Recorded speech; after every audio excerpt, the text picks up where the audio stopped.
Queria conversar com você dentro dessa perspectiva ainda de cultivar esperança sobre eh, aliança. E eu queria falar sobre aliança com você hoje, baseado naquilo que o Senhor colocou no meu coração.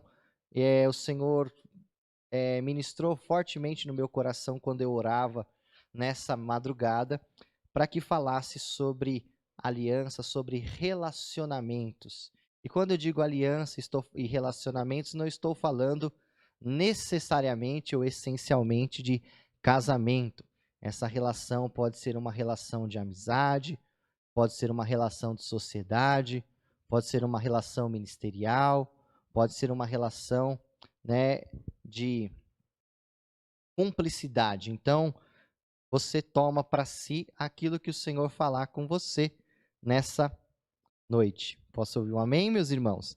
E eu quero ler um texto da palavra de Deus com vocês, lá no Antigo Testamento, só para a gente tomar por referência uma história bem conhecida, a história de Ruth. Ruth, capítulo 1. E eu queria ler com você alguns versículos aqui. Ruth, capítulo 1. Ruth vem logo depois do livro dos Juízes na Bíblia Sagrada. Na verdade, Ruth está inserida dentro desse tempo dos juízes, o tempo onde os juízes governavam o povo de Israel, que é conhecido na teologia como o tempo anárquico do povo de Deus, onde cada um fazia aquilo que estava no seu coração. E se a gente faz tudo aquilo que está no nosso coração, a gente vive uma anarquia. E a gente faz anarquia com a nossa vida e a gente faz anarquia com a vida dos outros também. Por isso que esse tempo é chamado de o tempo anárquico do povo de Deus. É um tempo bem bagunçado. Se você lê o livro dos Juízes, se você já leu, você vai ver que era um tempo bem complicado e é um período grande na história de Israel que abrange cerca de 400 anos da história do povo de Israel antes da chegada do primeiro rei, que foi o rei Saul. Então leiamos, se você já encontrou Ruth, capítulo 1, nós vamos ler no do versículo 1 em diante. Nos dias em que os juízes julgavam, houve fome na terra, e um homem de Belém de Judá saiu para habitar no país de Moabe, ele, sua mulher e seus 2 filhos. Chamava-se este homem Elimeleque, e sua mulher Noemi. Os filhos chamavam Malom e Quilion, efrateus de Belém de Judá. Foram a Moabe e ficaram ali. Morreu Elimeleque, marido de Noemi, e ficou ela só com os seus 2 filhos, que se casaram com mulheres moabitas. O nome de uma era Orfa e o nome de outra era Ruth. Quando já quase 10 anos moravam ali, morreram também Malom e Quilion, ficando assim a mulher desamparada de seus 2 filhos e de seu marido. Levantou-se Noemi com as suas noras para partir do país de Moabe, porque ouviu que o Senhor tinha ajudado o seu povo, dando-lhe alimento. Pelo que saiu do lugar onde estava, e as suas 2 noras com ela. Indo elas caminhando para voltarem à terra de Judá, disse Noemi às suas noras: Ide, voltai cada uma para a casa da sua mãe. O Senhor use de benevolência para convosco, como fizestes comigo, os falecidos, e comigo. E o Senhor vos dê que acheis descanso, cada uma em casa de outro marido. Então ela as beijou, e elas levantaram voz e choraram, dizendo-lhes: Certamente voltaremos contigo para o teu povo. Noemi, porém, disse: Voltai, minhas filhas, por que ireis comigo? Tenho eu ainda no ventre mais filhos para que vos estejam por maridos? Voltai-vos, minhas filhas, ide-vos embora. Eu sou velha demais para ter marido. E ainda que dissesse, tenho esperança, ou ainda que essa noite tivesse marido e filhos, esperá-lo-eis até que eles se tornassem grandes? Permanecereis sem casar por causa deles? Não, minhas filhas. Mais amargo me é a mim do que a vós mesmas, porque a mão do Senhor se descarregou contra mim. Pelo que levantaram voz e tornaram a chorar. Então Orfa se despediu da sua sogra com um beijo, mas Rute se apegou a ela. Disse Noemi, a sua cunhada. Sua cunhada voltou para o seu povo e para os seus deuses. Volta também com ela. Rute, porém, respondeu: Não insistas para que eu te deixe, e não me obrigue a seguir-te. Onde quer que fores, irei. Onde quer que pousares, ali pousarei. O teu povo será o meu povo, e o teu Deus será o meu Deus. Onde quer que morreres, ali eu também serei sepultada. Faça-me o Senhor o que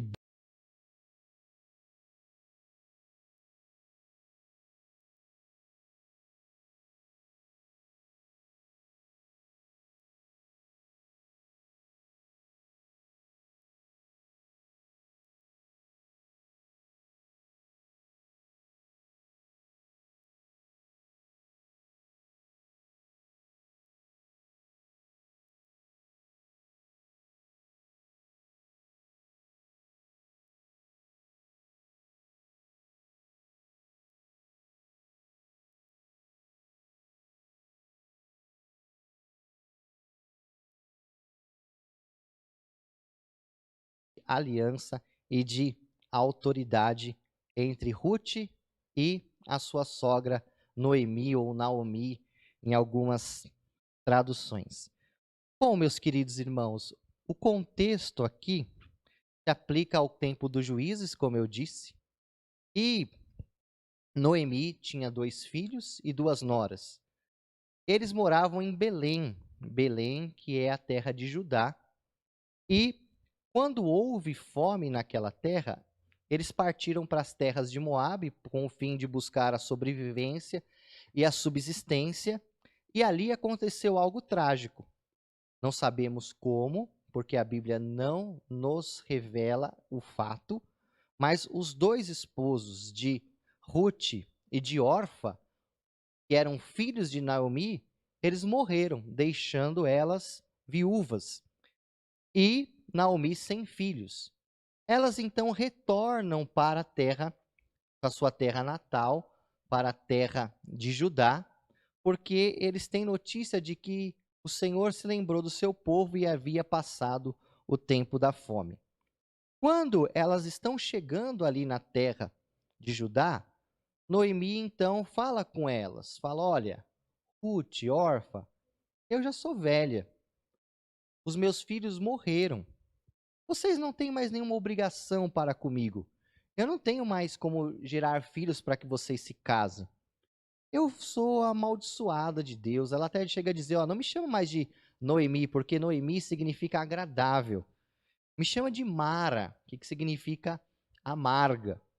E ela, olha, vão embora, vai cuidar cada uma da sua vida e deixa que eu vou seguir a minha trajetória. E Orfa sente muito aquilo, chora com Noemi e vai embora, segue o seu caminho. Mas Ruth tem uma postura diferente. Ela se apega à sua sogra.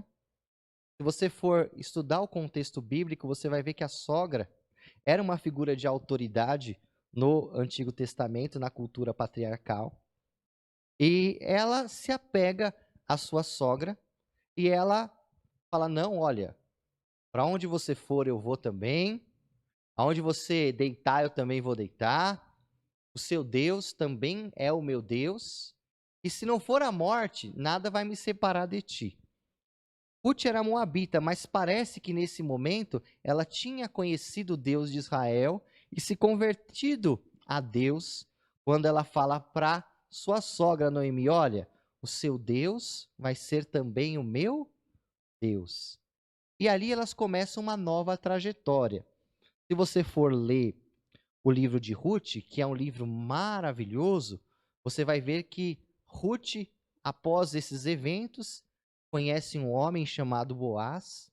Esse homem se casa com ela, traz herança na terra e ela então é restituída tanto na sua questão emocional quanto na sua questão material. E Ruth, por causa dessa fidelidade a Noemi, escreve uma história que permanece. Enquanto que Orfa escreveu a sua história até o primeiro capítulo, a história de Ruth permanece até os dias de hoje, porque Ruth foi incluída na história de Israel. Então a gente tem o livro de Ruth no cânon bíblico. E Ruth também passou a ser a bisavó do rei Davi, mãe de Jessé, né? E foi a bisavó do rei Davi e também faz parte da genealogia do nosso Senhor Jesus. Então, Ruth, por causa daquela atitude, ela escreveu uma história que permanece. Ela, através daquela relação com a sua sogra de fidelidade e aquela relação com Deus, ela escreveu uma história que ecoa para nós até os dias de hoje. Então, eu fiz uma panorâmica dessa história para a gente tentar aplicar ela aqui de uma forma prática, porque eu creio que é isso que o Senhor quer ministrar aos nossos corações, pelo menos em um ponto. Aliança, as alianças verdadeiras, as alianças firmadas por Deus, as alianças que vêm de Deus e que têm propósitos de Deus, elas são sustentadas pela fidelidade e não pelos sentimentos. Se Ruth seguisse os seus próprios sentimentos e os sentimentos da sua própria sogra, ela com certeza teria desfeito essa aliança e ela não teria construído essa história de longevidade. E muitas vezes, irmãos, nós construímos relacionamentos e construímos alianças baseado nos nossos sentimentos, em sentir alguma coisa, ou estar sentindo ou deixando de sentir. Mas Jeremias 17, no versículo 9, fala que enganoso é o coração do homem, mais corrupto do que qualquer outra coisa. Você já foi enganado pelo seu próprio sentimento? Você já foi traído pelos seus próprios sentimentos, pelo seu próprio sentir? Você sentia e tinha certeza de algo e de repente aquele sentimento se traduziu em um engano, em um equívoco, em algo que não se sustentou depois? Pois é, todas as vezes que a gente firma os nossos relacionamentos ou as nossas alianças somente baseado naquilo que nós sentimos, a tendência é essa aliança não se sustentar, é essa aliança se partir e essa aliança ser desfeita. Por isso, uma aliança verdadeira não se sustenta por sentimentos. Ruth não deixou que aquele sentimento de Noemi, aquele sentimento onde ela se sentia amarga, onde ela se sentia sem nada para oferecer, tomasse conta daquela aliança. Mas ela firmou-se na fidelidade e no propósito. Posso ouvir um amém? Uma segunda chave aqui é que uma aliança verdadeira, ela não se sustenta pelas circunstâncias. Porque assim como os sentimentos, as circunstâncias mudam, meus irmãos. Nós vivemos a transição contínua das circunstâncias. Nós estamos vivendo aqui uma circunstância, como igreja, e também como sociedade, como nação e como humanidade. E se alguém dissesse, por exemplo, isso em dezembro de 2019, a gente ia falar, tá amarrado, sai pra lá. Se algum guru, se algum adivinho, se algum profeta falasse, o ano de 2020 vai ser pior que o de 2019. A gente fala, sai pra lá, o ano de 2019 já foi tão complicado, amarrado, né? Porque a gente ouve, não, esse vai ser o melhor ano da sua vida, 12 anos de bênção. Cadê o pessoal que fez a campanha? Eu quero pegar o pessoal que fez a campanha dos 12 meses de bênção. Mas não deu certo, irmão. Mas Deus tem nos abençoado mesmo assim. Mas eu não vi ninguém profetizar isso, não. Mas enfim, irmãos, brincadeiras à parte, nós estamos dentro de um contexto, de uma situação que com certeza ninguém previu. E a vida é assim, as circunstâncias elas mudam. Às vezes nós estamos vivendo um tempo de bonança, aí de repente vem um tempo de acidente, de assalto. O que é assalto? Não é quando alguém simplesmente assalta e rouba você. Assalto é quando uma realidade da sua vida é tirada, é subtraída. Foi o que aconteceu com essas moças aqui. Os seus maridos morreram. Talvez numa guerra, talvez de uma doença, talvez de uma epidemia. Eu não sei. Mas as circunstâncias na vida daquela família, elas foram alteradas drasticamente. E assim é a vida. As vidas e circunstâncias vão mudando. Mas quando a gente tem uma aliança que transcende as circunstâncias, ela permanece. É aquele voto, né? Na saúde, na doença, na riqueza e na pobreza. Alianças verdadeiras, elas se sustentam justamente quando elas estão acima das circunstâncias. Quando ela não depende das circunstâncias para existir. Veja que a aliança de Orfa com Ruth, ela era circunstancial. Enquanto aquela circunstância a favorecia de alguma forma, ela permaneceu aliançada com Ruth. Mas quando a circunstância mudou, ela também mudou a sua posição. E relacionamentos longevos, eles não se sustentam se a gente mudar de acordo com as circunstâncias. Posso ouvir um amém, meus irmãos? Terceira questão aqui, terceira chave, que eu já introduzi, é que a aliança verdadeira, a aliança que se sustenta, os relacionamentos que se sustentam, eles estão além das conveniências. Então, enquanto Naomi ou Noemi, eu gosto de Naomi, não sei por quê, porque existem essas duas traduções. Mas enquanto Noemi era alguém que tinha alguma coisa a oferecer, ela achou que aquela aliança podia se sustentar. Mas no momento que ela achou que não tinha mais o que oferecer, ela falou: olha, vão embora porque eu não tenho mais o que oferecer. E a órfã aceitou o pacote, né? A demissão incentivada. Vá, eu vou embora, não tem nada para me oferecer, eu vou embora. Só que a Ruth se apegou, por quê? Porque a relação delas era uma relação que estava acima das conveniências. Estava acima do que um podia proporcionar para o outro. Era uma relação de propósitos. Era uma relação de amor. Era uma relação verdadeira. E, infelizmente, irmãos, nós vivemos, desde que somos humanos, relações, né, desde que a humanidade existe, relações que são muitas vezes baseadas em interesse. Quanto eu tenho alguma coisa para oferecer, eu sou, né, conveniente.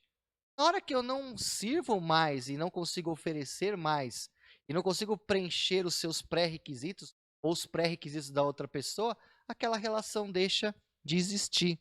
Né? Tem até um provérbio, né, popular que diz assim: se você quiser saber, né, quantos contatos você tem, dê uma festa. Aí você vai saber. Hoje em dia eu não sei, né? Porque precisa ser muito amigo para ir na festa hoje. Então talvez esse provérbio não se aplique mais. Mas você quer saber quantos amigos você tem? Fique doente. Eu acrescento, cometa um erro. Você vai ver de fato quem são aqueles que estão ao seu lado. E muitas vezes, irmãos, as pessoas elas sofrem com isso. Ah, poxa, quando eu tinha dinheiro, quando eu estava numa condição elevada, quando eu realmente tinha alguma coisa para oferecer, eu, né, era cercado de pessoas, as pessoas queriam estar comigo, estavam aliançadas comigo, mas quando a minha circunstância mudou e eu não fui mais conveniente, as pessoas foram embora. E foi isso que aconteceu com Orfa e não aconteceu com Ruth. Eu queria deixar aqui, irmãos, baseado nessa questão aqui, três conselhos, dois conselhos, na verdade, eu vou deixar só dois conselhos para que a gente possa ter relações e alianças que permaneçam e assim escrevermos histórias belas como a história Ruth e a primeira é chorar junto. A Bíblia fala que em todo tempo nós amamos nossos amigos, mas é na hora da angústia que nasce o irmão. Se você quer ter relação que perpetue alianças verdadeiras, aprenda a chorar junto, no momento da dor, no momento da dificuldade, no momento da provação, no momento da adversidade, no momento onde as situações são complicadas. Chore junto, se aproxime na hora da angústia. Deus, Ele não nos rejeita na hora da nossa dor. Eu gosto de um texto que diz em Salmos que Ele é o socorro bem presente na hora da angústia.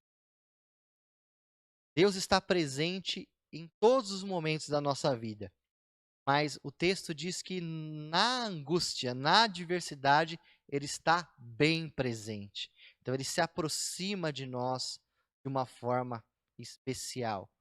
Às vezes, não para nos livrar do choro, mas para nos consolar do choro. Não para nos livrar da adversidade, mas para nos ajudar a enfrentar a adversidade. Deus se aproxima de nós quando nós estamos de fato vivendo um dia de choro, um dia de luto. E aquele que chora com você no dia da sua angústia, no dia da sua dor, com certeza é alguém que você deve cultivar e que você deve desejar ter perto por você. E, meu querido irmão, tenha perto de você e lute para manter as relações daquelas pessoas que se alinham com os propósitos de Deus para sua vida. Não importa o que você sinta, não importam as circunstâncias e não importe as conveniências. Tira o mesmo propósito, mesmo objetivo, mesmo sentimento e o mesmo caminhar. Lute para que essa aliança se mantenha, porque com certeza Deus une propósitos e esses propósitos em unidade, esses propósitos é, operacionalizados juntos, eles vão trazer histórias que glorificam o nome de Jesus e vão trazer histórias de conquistas, vão trazer histórias de sucesso, vão trazer histórias de superação, vão trazer histórias maravilhosas. O propósito de Ruth, o propósito de estar junto com Noemi e de reconstruir a sua vida, trouxe para elas uma bênção maravilhosa, que foi o encontro com o resgatador. O resgatador foi Boaz, que resgatou Ruth, resgatou a dignidade, a história, salvou elas da condição da viuvez e da miséria.